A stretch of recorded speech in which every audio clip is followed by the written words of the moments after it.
thing that bothered people the most was actually being disconnected socially.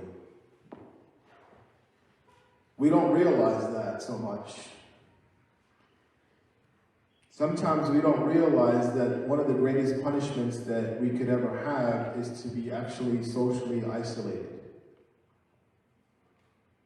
Which is why we reserve that punishment for some of the worst criminals that we have. We put them into an isolated confinement. Can you imagine being isolated every single day for the rest of your life? We're having trouble just going through 1 year of being isolated. And it's difficult enough for us. But it got me to thinking, I wonder how lonely it was for Jesus. Have you ever thought about that for a second? If you look at the life of Jesus Christ, his ministry wasn't very, very long. It wasn't a tremendously long ministry. He wasn't preaching and teaching for 30, 40 years. A handful of years. But in that handful of years, there were a lot of people that followed him.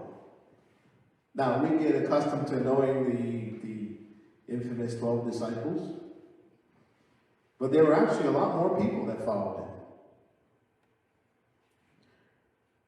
And if you read the Bible carefully, you'll notice that there was a larger group. There's the 12 disciples, and then I call the other guys the 3 special ed guys. These are the guys that needed that special attention. There was a purpose for their special attention, but they got more attention than everyone else. But what's very interesting is that by the time we get to the end of the book of Matthew, we come to a description of the crucifixion of Jesus. And there's really nobody there. Who's over there? Where's Peter? Where are all the other disciples? He gets to be crucified next to 2 criminals. But if you notice, the road there is a lonely one. If we look at Matthew, the 27th chapter, starting from the 32nd verse, it says, as they went out, they found a man of Cyrene, Simon by name. They compelled this man to carry his cross. Jesus had already been used, abused, flogged, made fun of, beaten, to the point where he couldn't carry the cross. Can you imagine that? Could you imagine if you had to deal with that sentence and you actually had to carry the instrument that was going to kill you? When you think about that, it's almost absurd.